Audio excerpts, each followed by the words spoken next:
We're going to get started here, but why don't we begin with any public comment before we get into the agenda? If anybody would go ahead. The only thing I want to say to the school board members is about the girls basketball coach, okay? I can't rewind the clock, we can't go back, I get that.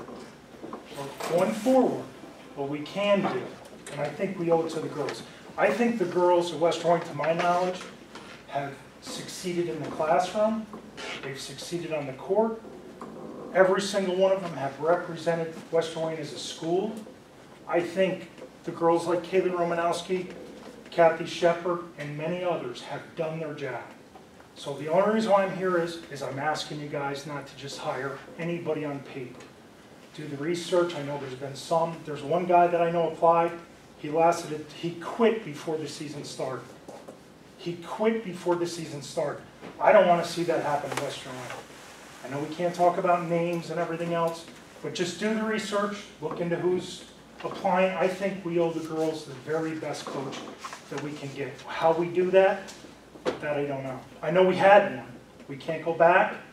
But looking forward, we can't just hire anybody that wants to come here for 1 year.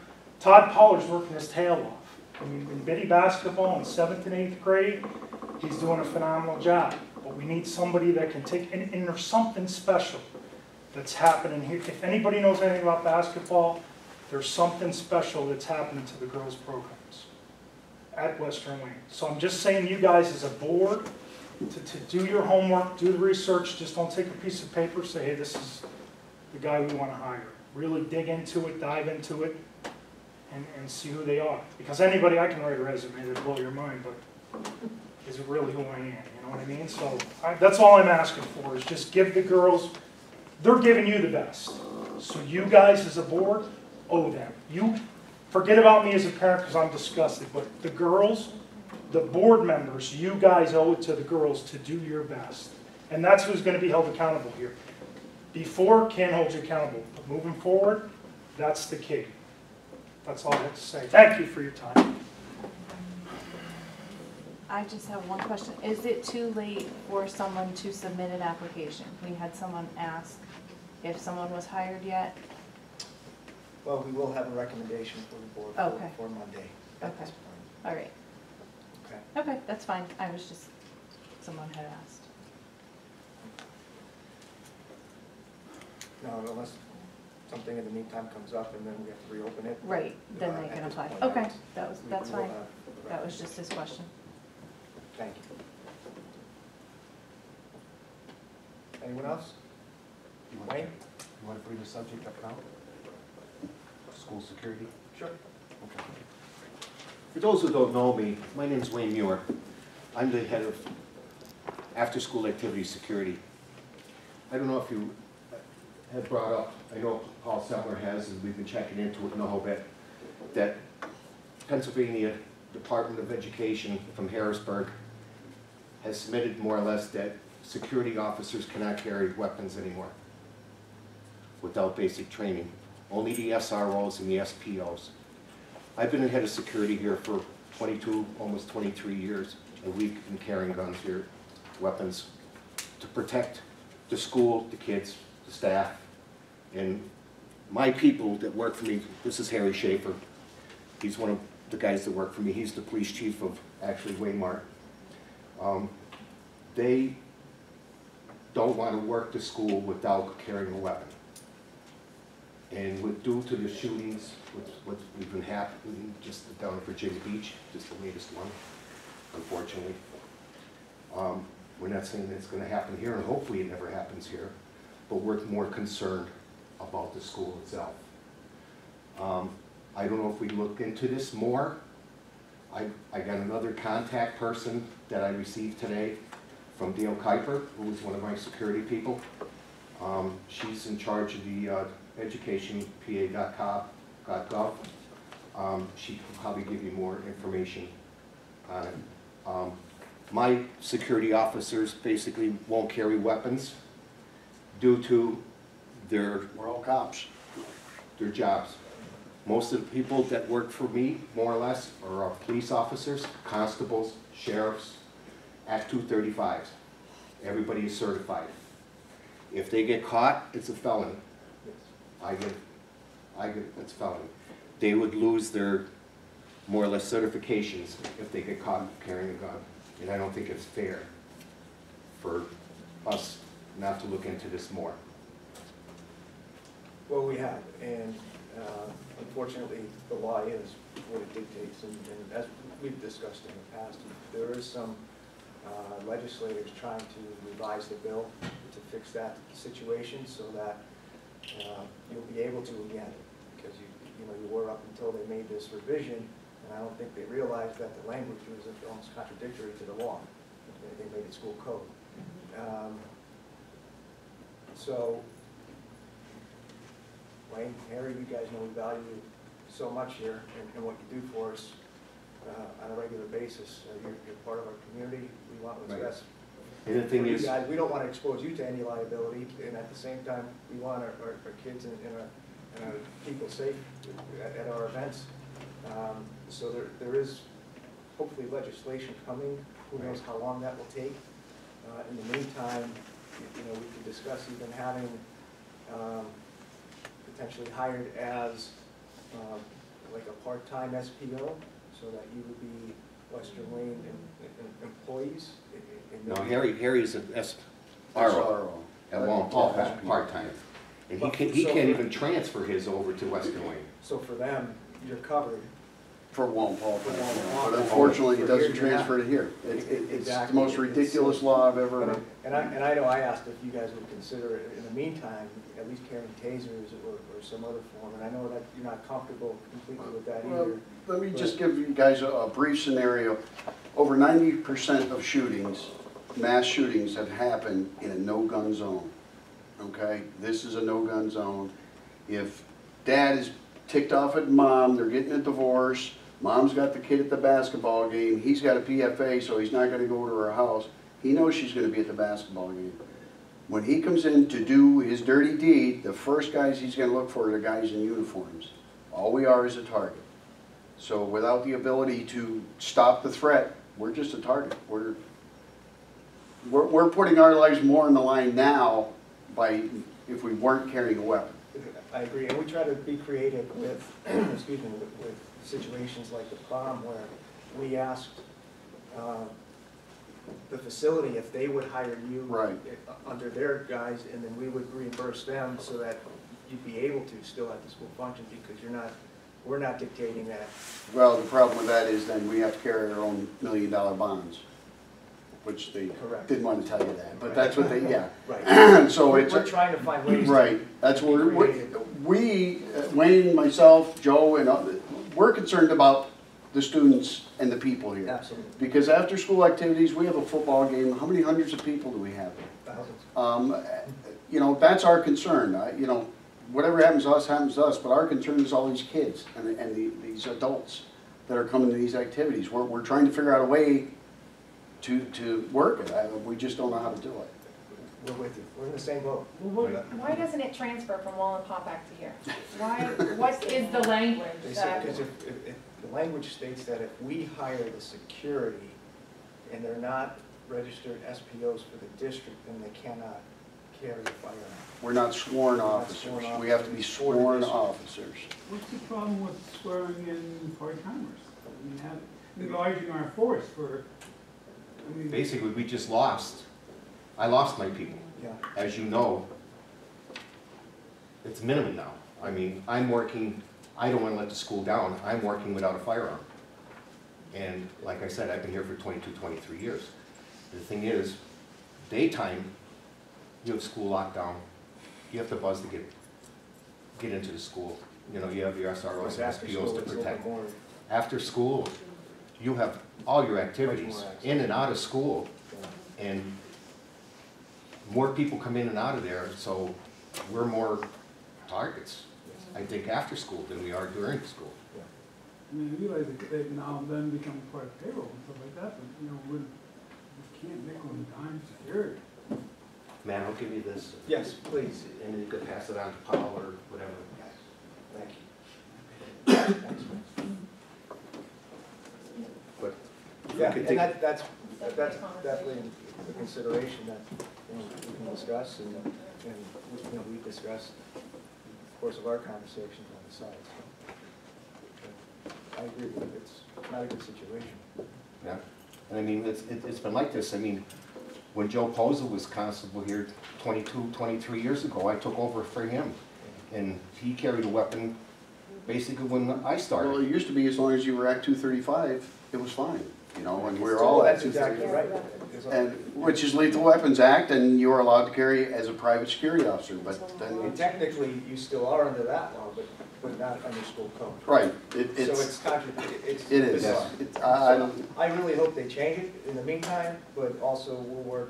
well, it's put a lot of people at risk, it really has. And the legislators or whoever wrote this bill, obviously didn't think it out when they wrote it. So, you know, we'll be in contact and be sure to follow up on this and get back to you. Yeah, I just wanted to bring it up more to the people, to be more aware of it, what's happening. I know Paul has been looking in the stuff, and he hasn't gotten the results back, and the people he's contacted.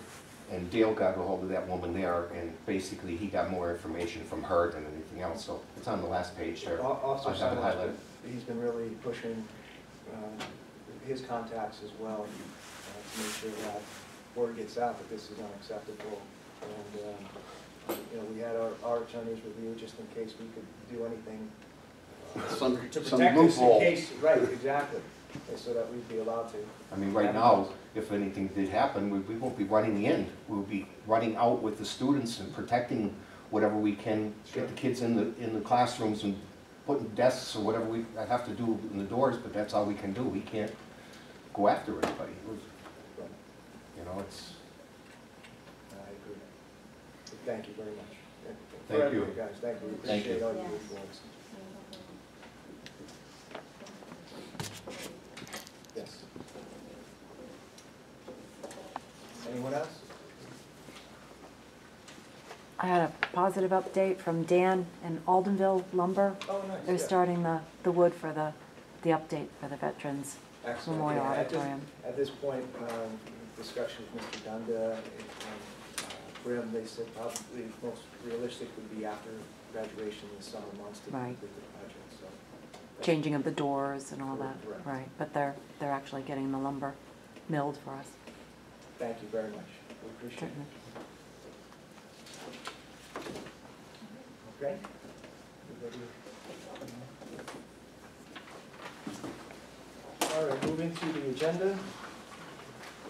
Approval of minutes, treasurer's report, approval of bills, web student recognition. Mr. G, we have some students lined up for next week. Good, thank you. We'll also have some of our recent athletes who, be present so that we could acknowledge their efforts and their accomplishments. So they did a tremendous job throughout the season. It's fantastic to see. Our enrollment, we will have updated, and then down to 11. That is our final adoption of the budget. That has not changed from our last conversation. Everything is stayed status quo. And What then, percentage rate is that? 1.5% increase in mileage. There hasn't been any finalized budget statewide yet, so we're still under our estimated numbers. They really haven't changed. The numbers we got, the latest numbers we received was June 1st, which changed slightly, but talking about $100 or there. It wasn't a huge change, so nothing's really changed. But again, it's still all estimates because they haven't passed a budget, so you know, I don't have any changes to make to what we talked about in April and May so far. Unless something changes between now and Monday, just like the recommendation that we keep as is. okay, number 12 is the adoption of the real estate tax millage. 14 are the final adoptions for the tax resolutions and the real estate transfer tax. And then the homestead farmstead. 14 homestead farmstead, yep. Farmstead, I have a draft of that completed, and we're at about $213 per property for that rebate. Last year, we were at $209. That was the final from last year. So my first draft is the 213. I'll have a finalized number on Monday for that. But I don't think it'll change much from the 213. There was a few less properties that had the homestead, farmstead qualifications for this year. So that's why each of the properties would get a few extra dollars based on the number that we have. Thank you, Rose. Number 15, we have the year-end bills, basically authorizing for treasurer and Rose to finalize the purchase orders for the 18-19 school year. Number 16 is July accounts payable. Again, to approve the payments for July 19 general fund accounts payable. 17 is the fund balance designation. Do you want to just review this one more time? Sure, this is a motion to say that we will designate the final fund balance designation when we complete the audit in the fall. It is required as part of the GASB 54 law that we do that by June 30th of each year, that we say that. But at this point, we don't have final numbers, so we do the designation with our intent to designate the numbers, and that comes when we do the audit that comes in from our auditing firm, Brian Kelly and Associates. At that same time, we will do the same motion, but it will have the actual numbers included with that. Very good. Number 18 is the agreement with South Canaan Township for the paving out in front of our middle school complex, so that they can continue from Hemlock Road up through the end of our property there. Number 19 is, this is an agreement with the NEIU for their special education purposes. This is an annual update. And have you received the final number for them? We're working on that We're this still week, working yeah. on that, right? So I'll have that for the final agenda. So that's IU 19, so that's the Northeast Educational Intermediate Unit. Number 20 is the agreement with IU 18, which is the Luzerne County Intermediate Unit. We do have a final number for those services there. Number 21, our summer transportation contracts. We will have hopefully those finalized. I believe Kathy Dorsey is working on those this week to finalize those. We should have a list for you for Monday. 22, we do have transportation extensions for those two contractors and to finish out the school year. And in 23, we have extracurricular runs for 18-19 and 19-20 school years. We added Jen Pappas to supplement any additional runs that we may need as a result of athletics, concerts, bands, all the extracurriculars. Yes, Ellen, take over 24. This is just giving me permission to write the application. Carrie fits in and she'll be doing the programming. But I do want to point out to you that Title IV has been increased. We did get a little bit of an increase in, and we'll talk about this in executive session in terms of staffing. But Title IV has been an increase. That started out as something they thought was going to be just a one-shot deal, and I talked to you about that last year. We did the mental health component for both ends of the district. We added it to RD this year. They shared it the first year. We have one person in each building. But we've actually gone over the threshold, so now there's guidelines and regulations as are with federal programs because we've gone over the $30,000. So Carrie and I will work together, but our plan with talking to Matt is that we will continue that mental health piece, but we have to be a little creative in how we write it because you have to spend certain percentages in certain things. So we'll let you know that when we do it. But this motion is just to give permission to write that application, which is June 30th. Actually, it's really not due till September 30th, but the sooner you write it and get it done, the quicker you get your money. So we usually do it with Rose by July 1st. That's it. Thank you, Ellen. 25 is a memorandum of understanding with NEIU 19 for Title III services. That's basically English language learners that come into the district if we don't have necessary materials, curriculum, certain language They will programs that they will provide provide it stuff for for us, you know. based upon. In number 24, it gives me permission to write it, but we actually go, like Matt just said, through the IU, it's the consortium, they actually get the money because we have very few children. Actually, it's increasing, we have 6 currently, we never had any, so we'll have a little pot of money, but all the money goes into the IU and they share it equally.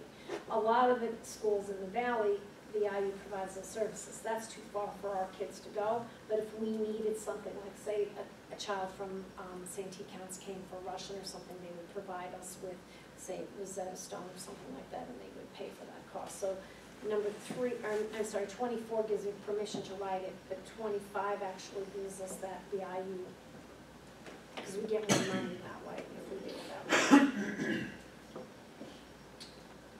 Okay, 26 are the early intervention assurances to approve those services for the 1920 school year. 27 is a memorandum of understanding. This is our annual update with the Consortium for Special Education with Wayne Highlands, Wallen Paupack, and us to share special education programs, classrooms, personnel, et cetera, among the 3 districts. That's been in place for several years. 28 is another memorandum of understanding for, again, this is an annual update for our virtual academy, which dictates how we can operate that with the use of our personnel, as well as with Edmentum and their language program for French for our second language. 29 is the school lunches, breakfast costs, all costs for breakfast and lunches. There was a slight increase. This is all dictated through state formula, and we are able to work within a certain range. So we did increase because of cost increase, et cetera. I believe it was 10 cents for the high school, middle school, and 20 cents additional for elementary students. But we're still well below the threshold of what is allowed for those food programs. And also teacher costs as well did increase. Number 30 are handbook revisions, which I believe I have copies here for you. I'll pass those out so you're able to review them. I'll take those, pass them around. So take those, review them over the week. If you have any questions or comments, let us know. That also includes some revised bell schedules in there as well. You'll notice. 31 is an agreement with Guidelight. This is our crisis counselor at the high school, middle school that we've been working with for as long as I've been here. Those services are greatly needed and appreciated, and that individual does a tremendous job for us. That's our agreement. That those fees have remained the same.